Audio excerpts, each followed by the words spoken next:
Welcome again, everyone. Thank you for joining us for tonight's program, which is called Flying Colors, the Art of Birds in Flight.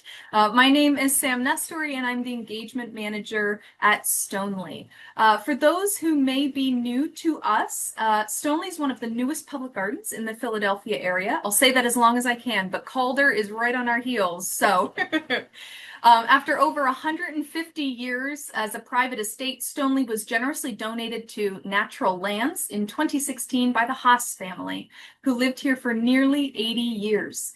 Natural Lands is a regional land conservation organization that works to preserve and nurture nature's wonders and create opportunities for joy and discovery outdoors and online for everybody. Natural Lands has saved over 135,000 acres since our founding in the early 1950s, and we currently welcome visitors to over 40 nature preserves and one public garden, and that is us here at Stoneleigh.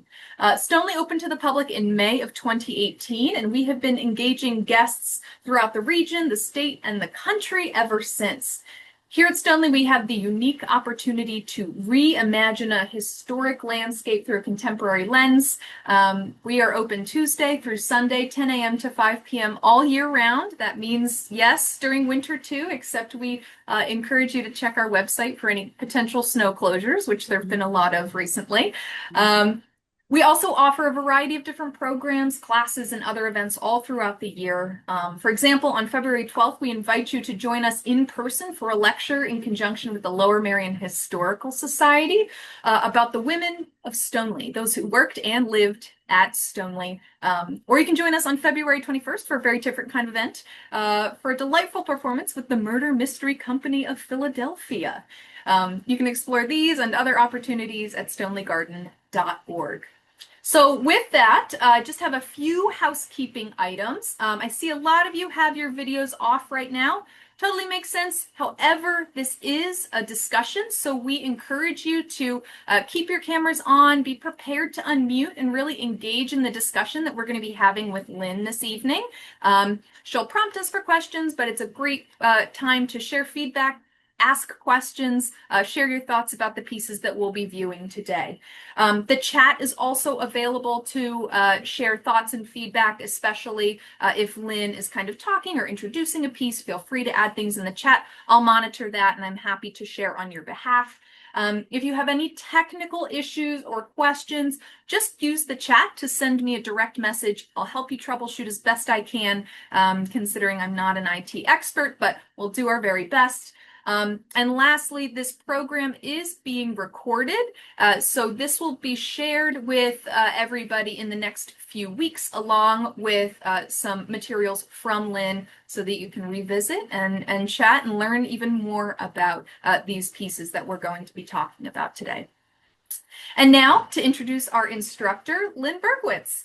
Lynn, who has a BFA, MFA, and a career in art museums and online learning, has developed an array of award-winning gallery tours, experiences, and apps aimed at helping audiences of all ages and abilities engage with a diversity of art isms and approaches. She has a rich background in arts education and appreciation, and tonight she brings her interest in biodiversity and birds to our discussion. There's a wonderful overlap between Stoneleigh's mission and Lynn's professional work in considering and appreciating the intersection of beauty, art, and biodiversity. We're so grateful to be able to offer this program with Lynn. And with that, I'm going to stop talking and I'm going to turn it over to Lynn.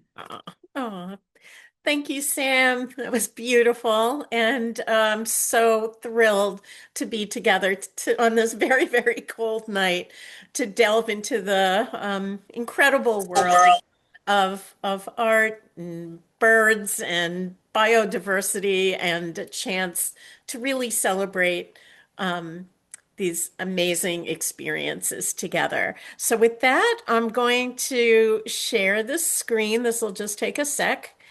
Um, and we are going to get started. Um, Let me see. This is from the beginning.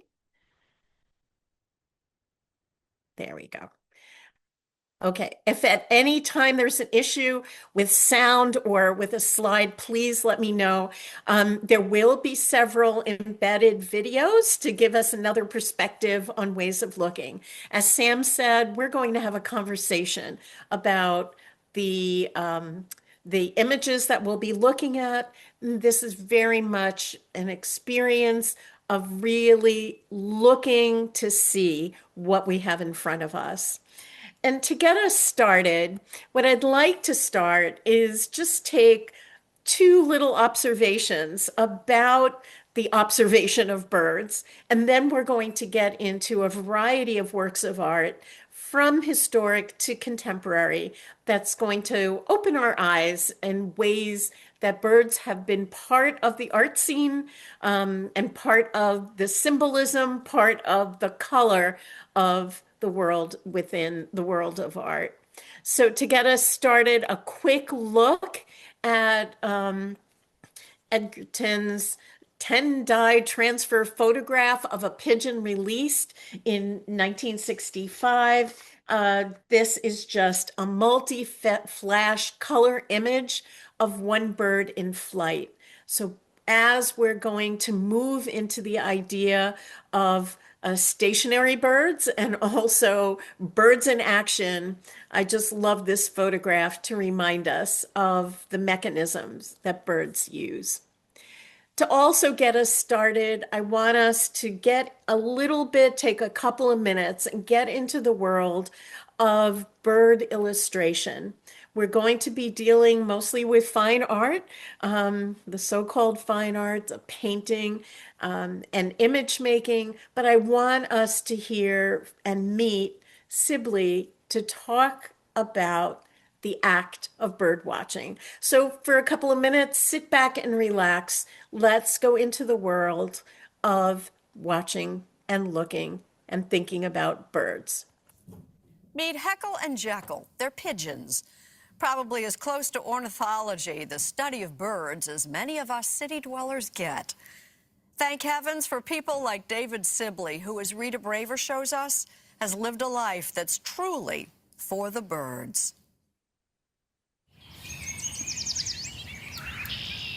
In the hedgerows and hayfields of Deerfield, Massachusetts, Hearing a lot of birds right now. David Allen Sibley can't help talking about the wonder of birds. They communicate with each other through sight and sound. Kind of like we do. And the same way, yeah, the same way we do. So everything they do is accessible to us. And the driving force of David Sibley's life is to make birds accessible to us, sketching and painting everything from songbirds and swallows to penguins and puffins. This is the tufted puffin that's found in the Pacific, and this is called rhinoceros auklet, a rhinoceros horn on its bill. We are talking thousands and thousands of bird illustrations, each wing, each feather carefully crafted. You never said to yourself, I don't care if I ever draw another chickadee again? No, I didn't. It's sort of like one foot in front of the other, just a faith in the process, like knitting or something else, where it becomes sort of routine. It has been a routine with a goal to write and illustrate detailed field guides covering more than 800 species to help birdwatchers properly identify what they are seeing. That just looks like a robin. Is that a robin? No, that's a black-headed grosbeak. Oh, no. First published in 2000. Each species arranged in a column. The brightest plumage at the bottom, the drabbest plumage at the top. The Sibley Guides to Birds have sold more than 2 million copies, and he's been called the most important illustrator of birds since John James Audubon or Roger Torrey Peterson. Previous field guides had fewer illustrations, so they left out a lot. Different ages, different subspecies. I wanted to illustrate every species in flight because that's what birders see. So I have to ask, do we have any bird watchers in our intimate group? Not officially, okay, but a bird appreciators, is that where we are? That's good. So that's what I wanted to just jump in and get a sense of the reference material that we have now. And especially when we start looking at works of art from previous times, this reminder about direct observation. So that's why I just wanted to get us grounded, if you will, before we take flight. So we will be looking at work from historic times, but before we do that, I do want to start with a contemporary painter who does feature a lot of birds. So I'd like to start via the Smithsonian American Art Museum, Tom Uttech. So what I'll be doing is I'll be putting a slide up first with all the label copy, the artist's name, the title of the work, the date it was made, and the other thing is, how big is it? Are we looking at something that is wall size or something that's very intimate?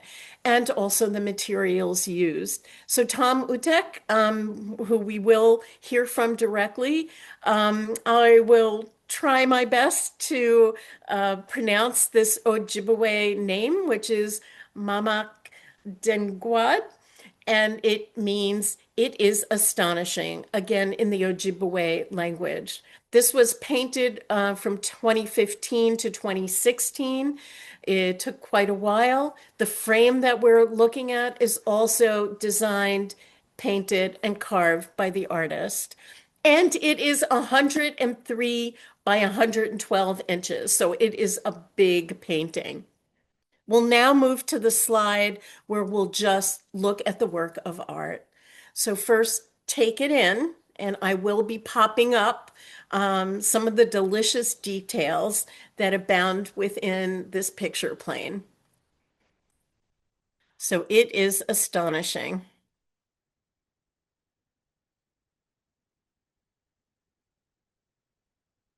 So take in some of the things you're seeing.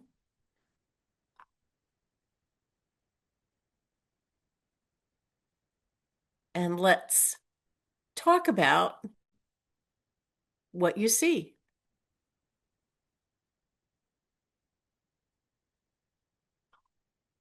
Oh boy. There we go. I don't know why it's being persnickety. Let's see if we can fix this.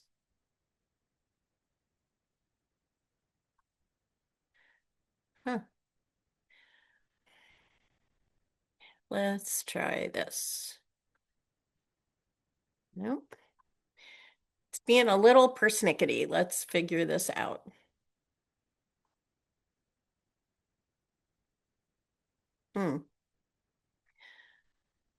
Sam, I think I might have to just go out and come back in because I don't know why the close-up and the regular distance isn't working. Let's try this. Yeah, why don't you try and reshare? You can unshare and then Okay. reshare. Yeah, because it is, I'm sorry, we even tested it. Okay, let's try this again. Let's see.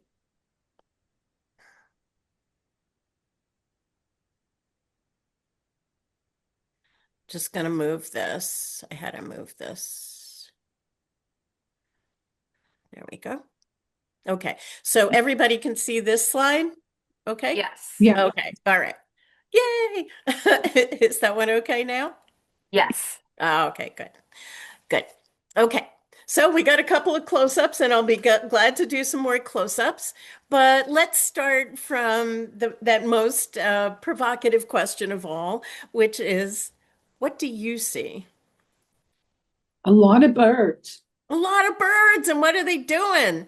They're flying somewhere. They're flying somewhere. Are they flying in different directions? Are they flying? No, they're all flying to the left, and the other animals down below are also going left. Ah, beautiful. Yeah, there's this movement of right to left Hmm. as if what? What could cause that?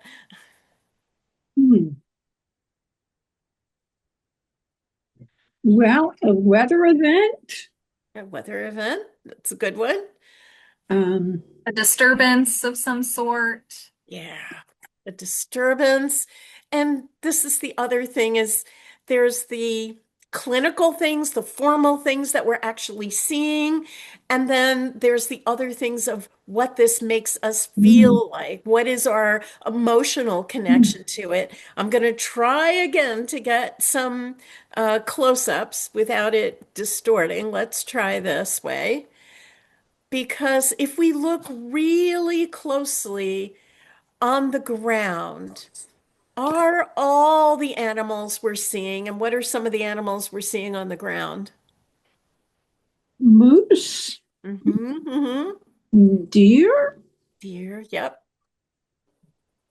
looks And like wolves or coyotes. yes. So are Hmm. they really all going in the same direction, or is there somebody who's Hmm. not? Hmm.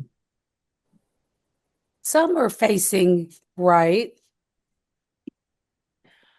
There's, oh, very nice. There's one Hmm. Hmm. bear. Yeah.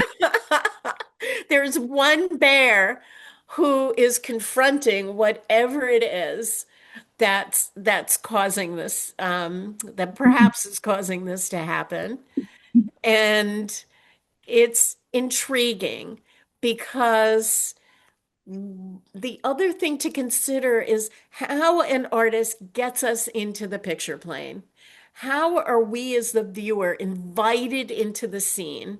Where is that space? What has Tom done at the front, the foreground of the painting, to make it even more difficult for the viewer to enter the scene? What are some of the things happening in that foreground? Downed branches. Yes, Hmm. brilliant. Absolutely. There are these branches down, tree limbs down, that's sort of almost obliterating any way we have to get in as a viewer. I will tell you, it is sunset. It's going to be sunset. I will tell you, Tom is a devoted hiker, a devoted birder. He has spent his life outdoors, but then he comes into making these paintings.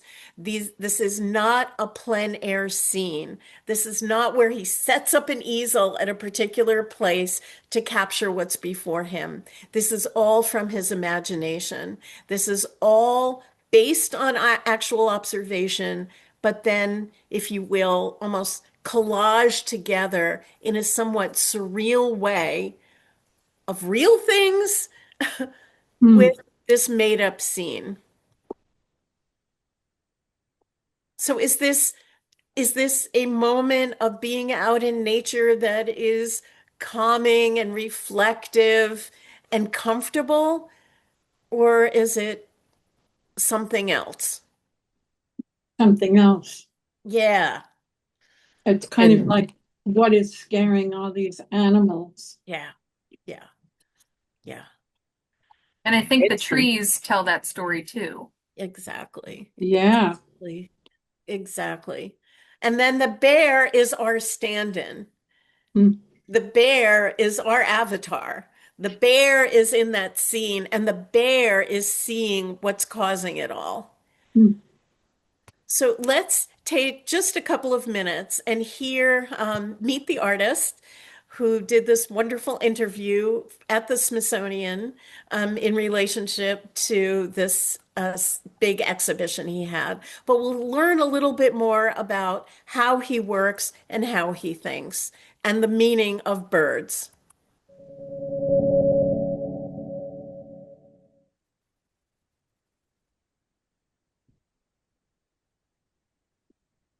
My paintings, which are now using birds as principal imagery frequently, grew out of a absolute lifetime fascination with birds. Something occurred very early in life, before I was more than 3 years old.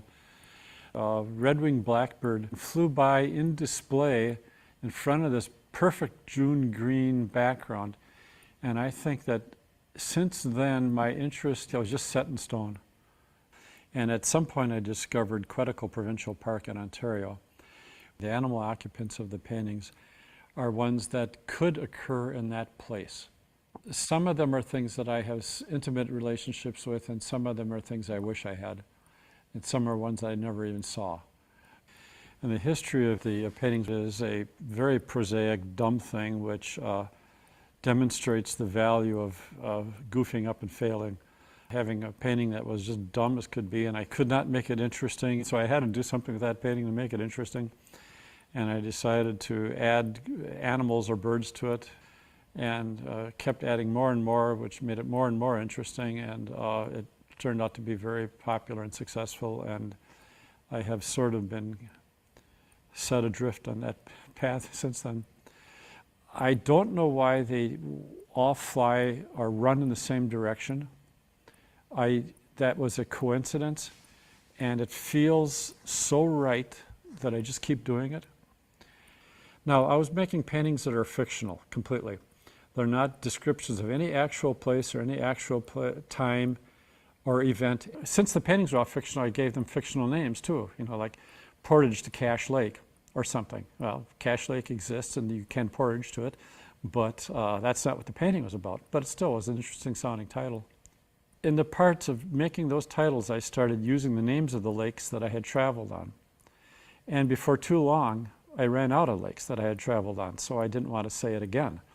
And I started buying U.S. Geological Survey maps of all over the place, and I scoured them for names of lakes.